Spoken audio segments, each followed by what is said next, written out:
Hello, I'm Candid Frank, Stanisci of Candid Frank Live. Welcome to the Spanglish World Network on Zingo TV channel 250. Please remember to download the Zingo TV app at the respective app stores for iOS and Android devices. While you download, make sure you rate and leave a comment. Both apps are absolutely free. Zingo TV is available on Google Chromecast, Amazon Fire, Fire TV sticks, Roku sticks, and also on all smart TVs 2016 forward. Now on Candid Frank Live, joining me as usual is Aaron William Freeland. Hey, Aaron, how you doing, bud? Good, Frank. How are you? Can't complain. And whenever I do, that's an old line that I'm getting Nobody tired listens of. exactly. Yeah, it's just the way it is, man. You just do the best you can, and you hope for the best. So the news is kind of interesting today. I guess we can start with, of course, my favorite subject. I'll leave you to figure that out. No, I won't. BC beat Calgary 15-9. Toronto lost 20-7 to Winnipeg. Montreal defeated Edmonton 30-13. And of course, Hamilton lost to Saskatchewan 30-8. Any comments on those games? Any of them surprise you? To be honest, no, not really. Saskatchewan came out of the gate really strong in the first place. So, the fact that Hamilton hasn't been able to finish so far this year doesn't seem to be that big of a shock, right? Yeah, no kidding. Less than 10 points per game.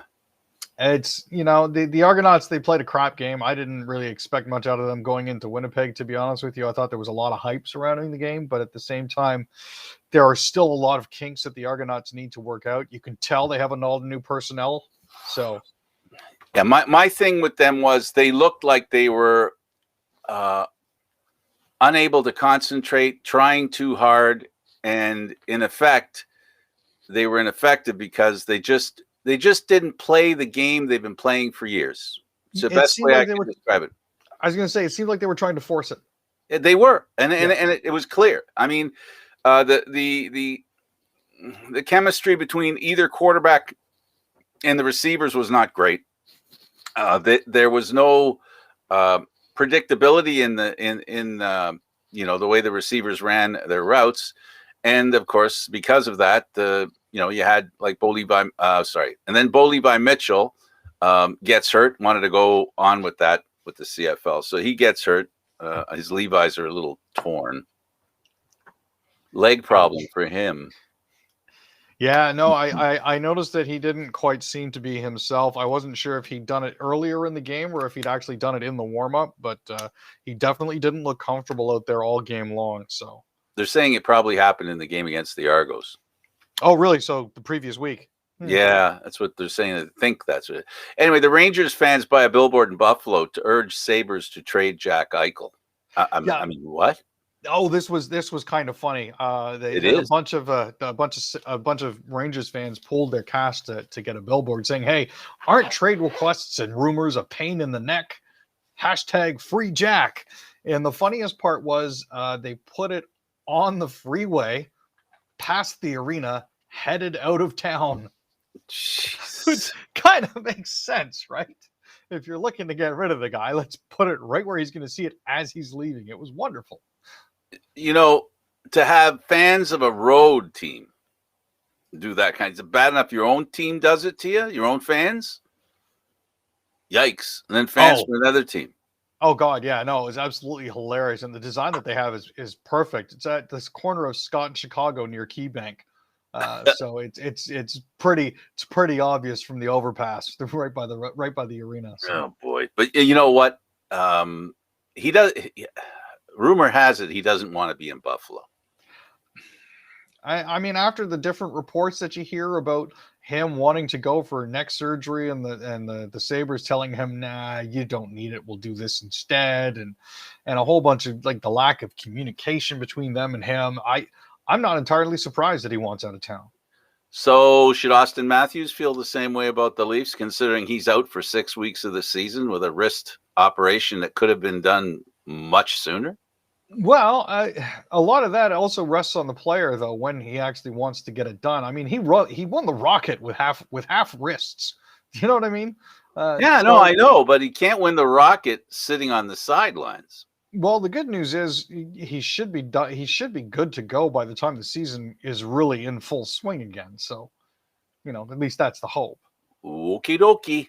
Well, it just doesn't make sense to me. You have these players. unless they want to get vacation time in, and that's what it's about. Well, I haven't heard anything out of Austin's camp to indicate that they wanted to be done sooner, or they wanted him to be pulled before the playoffs.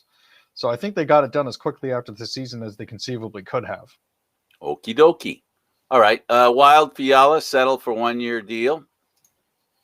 Yeah, so this is something that's been a little bit contentious. It's been in and out of the news. But they wanted to avoid arbitration with Kevin Fiala, so they finally got a deal done with him. It's a 1-year deal worth $5.1 million. He was second in team scoring last year, and he's going to be an RFA next summer. And about the only other thing that they now have to do is sign Kirill Kaprizov. So bringing Fiala back is definitely a win for Bill Guerin. Absolutely. Maple Leafs make some changes in hockey ops. They have given. Let me see now. You want to say something? I was going to say that they've hired a few folks away from different organizations here to. They like picking on the Florida Panthers. Yeah, this may have actually been an extension of the Joe Thornton deal. In other words, we send you Joe Thornton, or we convince him to talk to you and at least take a meeting. And in return, we got Wes Clark. And Ed Joyce. And we got, who was the other guy? Yeah, Joyce was the other guy we got. Sorry about that. No worries. Yeah, so, I mean, and Joyce was assistant general manager of the Florida Panthers. So the guy has some cred, right? Yeah, and I've already seen people reading too much into this, saying that they got Joyce from the Florida Panthers because they're going to get rid of Dubas sometime in late August, early September. And it's like, really, guys, come on, enough with the tinfoil hats.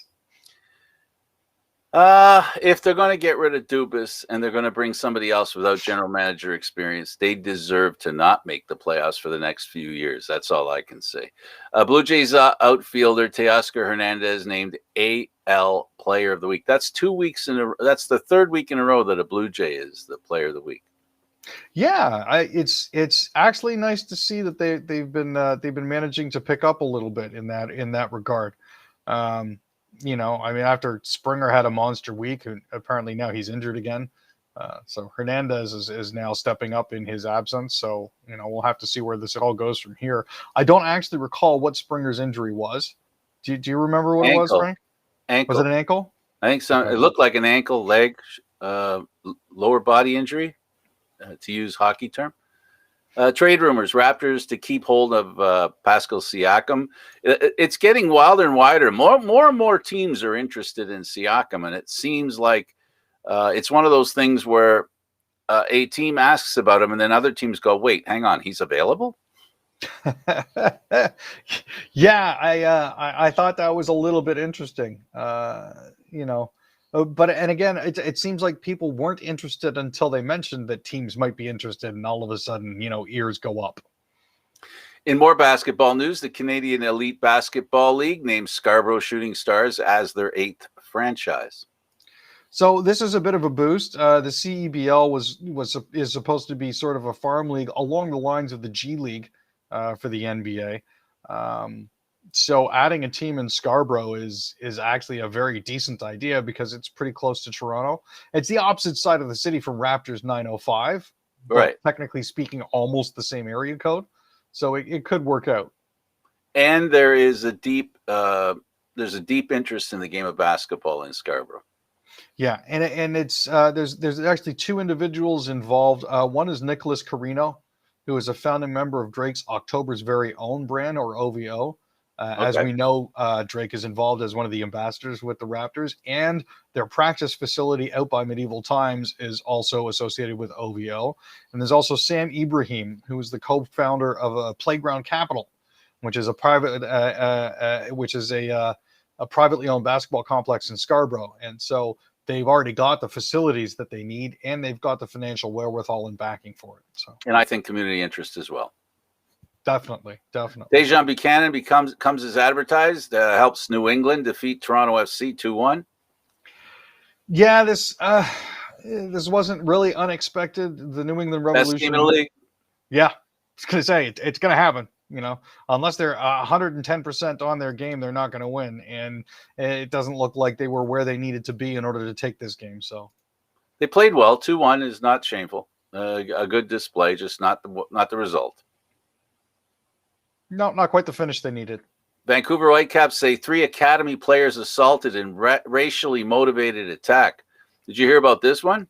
I had not actually heard about this one, to be honest with you. Well, the Vancouver Whitecaps say 3 of their academy players were assaulted Saturday at an outdoor gathering in what is believed to be a racially motivated attack. On Sunday, the team said in a statement that one of the players was both in hospital with non-life-threatening injuries and was expected to make a full recovery following surgery. Accused, this is something that is just, it boggles the mind. At some point, the message has got to get out there that this kind of behavior is, unnecessary, unwarranted, and unacceptable. Now, this was at an event in Burnaby, if I recall correctly. That's correct. Okay, and it was a 17-year-old victim and a 17-year-old suspect, neither of whom can be named under the Youth Justice Act. So we may not figure out exactly what's happened here until later. But I do know, according to what I've seen, Burnaby RCMP attended at East Hastings and Kensington in Burnaby at around 11:40. So looks like it was one of those late nights you probably shouldn't be here sort of events. But yeah, nothing good happens after 2 a.m. No. FC Cincinnati rallied to score twice in a 16-minute moment and defeated CF Montreal for its first victory. We just finished saying how the odds should always favor the team that's better. It didn't this time. Well, I'm actually glad to hear that they've finally earned themselves a victory. I would have expected better for Montreal FC, but at the same time, you can't win them all. Trudeau says Canadians deserve a say at a pivotal moment, and therefore he triggers a September 20 election. I'm looking at this and I'm quite frankly a little bit puzzled as to the timing. I can understand trying to take advantage of the political situation and where you're currently sitting in the polls by triggering an election, but at the same time, there's going to be a lot of resentment at having to go to the polls. Now, personally, I'm not that upset with it because I vote early anyways, and there's hardly ever any crowd, so I don't have to worry about that sort of thing. But if you're already if you already have a single dose, like at least 80% of Canadians, and you're already double vaxxed, like at least 70% of Canadians, it's not going to be that much of an issue to get out there. And not if you're vaccinated. Exactly. And the opposition have been saying that they can do a better job than Trudeau for the past 2 years. So hey, time to put your money where your mouth is, boys and girls. Put up or shut up. I will get to the Conservatives in a bit, but let's now talk about all the ways you can vote in the 2021 election. So there are a few ways that you can vote. You can vote in an advanced polling station. The polls are going to be open September 10th to 13th. So those are the 4 days there that you can go and vote in advance. You can check online at elections.ca. You can also go to your riding's local Elections Canada office. If you don't want to wait until 10 days before the election, you can go in even earlier. In addition, you can also request a mail-in ballot. Now, the thing to remember is this: if you do go ahead and request a mail-in ballot and you are approved for it, you will not be able to vote early if you decide to change your mind. And you will not obviously be able to vote on election day because you will have the mail-in. And finally, the last option is to vote on election day itself. So those are the 4 different ways that you can vote. Absolutely. So the first full day of Canada's election campaign begins with economic pledges. What a surprise. Yeah, well, it's we're going to throw as much money at you as possible in an attempt to sway you as much as possible. Promise. Yeah. And where we come out of it is anybody's guess.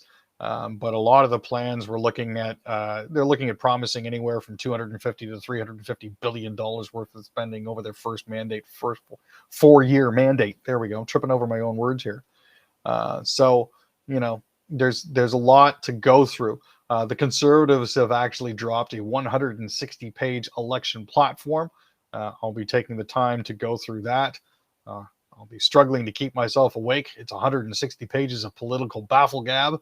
But it's important that everybody informs themselves. I can't stress this enough. Get all of the information. Read all of the parties' platforms.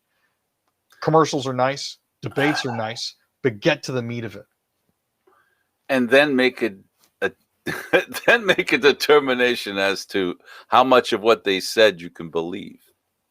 Oh, well, that's the other issue, right? I mean, right? Because election that's platforms about are faith, nice and all, right? but there's no guarantee that they're going to get. There to is no guarantee. There is no contract, and we heard down in the U.S. We heard the mayor of New York, the former great mayor of New York, said it's okay to lie during an election campaign. So I don't know. That seems to be something that in elections carries a lot of weight. Quebec Premier promises 100 million for affordable housing in provinces north. That's a pretty good pledge, and as far as I'm concerned, it sounds very helpful. If one thing is true, especially after this pandemic, housing is up in the air for many people. Yeah, and really, it's to service areas in the north part of Quebec where it's harder to get to, because there's a for a lot of workers, they'll fly in and fly out, or drive in and drive out. They won't stay there permanently, so they're attempting to build about 300 homes before the end of 2022. Now, in particular, here, Legault was speaking at a city called Chibougamau in northern Quebec. It's about 500 kilometers northwest of Quebec City. So the idea is get people up there, get them living there instead of fly in, fly out, just sort of temporary thing. So understood. It'll be important. It's about $7 million will fund the construction of 2 apartment buildings in Chibougamau for the fall of 2022. So we'll see where that goes. Well, it's always good to have affordable housing. A parent fined $880 for allegedly sending their child experienced COVID symptoms to Vaughan Daycare. This is just insane. Throw the book at that parent. I mean, children can't be vaccinated. Hello. This is something that stems from a couple weeks ago. We're going back to August 3rd. And it's part of Section 22, a Section 22 class order for the incident. If your kid is sick, don't bring them where they can infect other kids. It's common sense. Yeah, but you know what? I got to go to work. That was sarcasm on my part. Yeah, but as a result of that one kid, 15 other children at that daycare tested positive for COVID-19 and 1 staff member, and that's as of Friday. And goodness knows how it'll affect all of them. Oh, a lot of bad can happen, man. Ontario reports 526 new COVID-19 cases, 67% in unvaccinated people. So yeah, you're going to need to make sure that you get yourself vaccinated, because that's not anything that you want to have happen to you. The numbers are spiking again, people, plain and simple. Aaron, why don't they, and maybe, we can argue this point, why don't they include how many of those 526 new COVID cases become hospitalizations, if you follow what I'm saying? Mm-hmm. Because that's important. And how many of them that are hospitalized, to what condition, how many of them are, having problems, and how many of those people that are having problems were vaccinated or not? You know what I mean? Like, I think they should go a little further. We're at a point now, because of the vaccination. You were talking about those two numbers: 70% for double vaccination, 80% for single vaccination. I think we should not just reward people for being vaccinated. I think we should be highlighting the effects of being vaccinated or not. That point has to be driven home to people. No, it's very true. Unfortunately, CBC doesn't necessarily go as deep as they possibly could with this sort of thing. There are alternative sources out there that indicate how many have actually been hospitalized and how many people are actually are on ventilators and that sort of, in the ICU, that sort of thing. Well, to me, my opinion as far as how we react to the pandemic, and how the plan changes in my mind according to how the hospitals are handling COVID-19.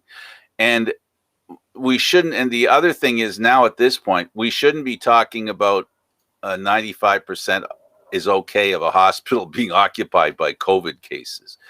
We should be getting to the point where half or less should be COVID, because we shouldn't be stopping the operations that people need to have, and that have been, that have been foregone because of COVID, because, the beds aren't there, because the doctors aren't available. So we need to start putting the pressure on people who aren't vaccinated to understand the ramifications of their decision.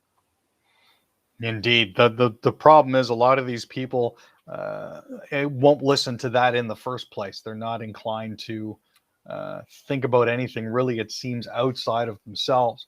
It may seem a bit of a harsh judgment, but there's always OHIP can, that's the next thing I think that they should do, is that, if I use OHIP like you use OHIP, right?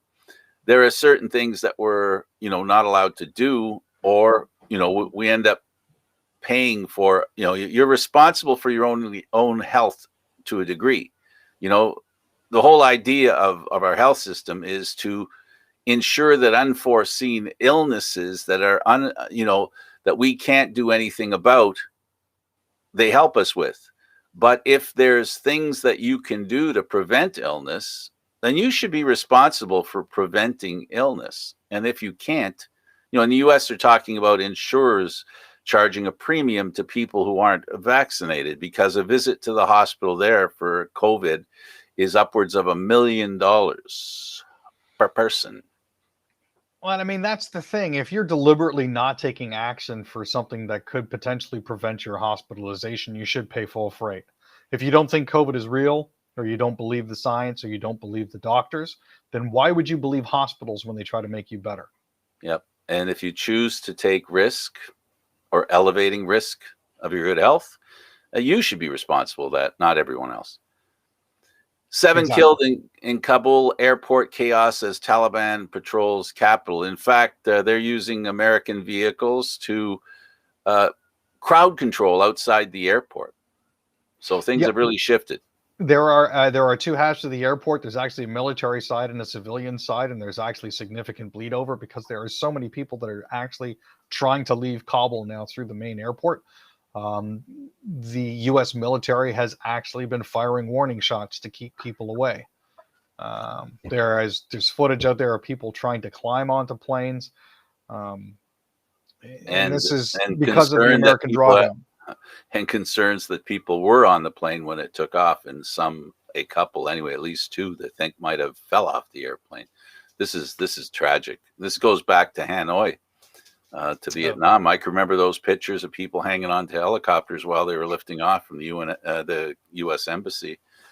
Terrible. It's an untenable situation. So, I mean, they left behind American trained troops and American equipment and whatnot for the security forces in Afghanistan, but they unfortunately got overrun by the Taliban. So, yeah, well, unfortunately, what is becoming clear is that the Afghan people don't have it in them to muster up a battle between them and the Taliban. It has been one of those ones. Oh, me? No, I don't want to fight. Put down your weapon, and that's what it's turned into. So, I'm not talking about anything other than if you don't fight, you can't win. So if you're not going to fight, you're giving in. So that's, and that's why I think the Americans are right to be leaving.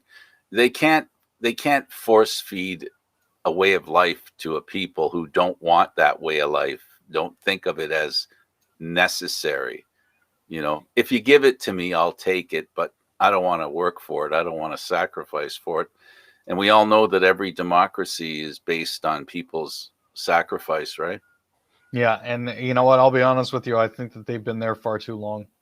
Absolutely. Absolutely. There's no, I guess it's just one of those things where they should spend more of their money leading by example, and more decisions that they make by leading,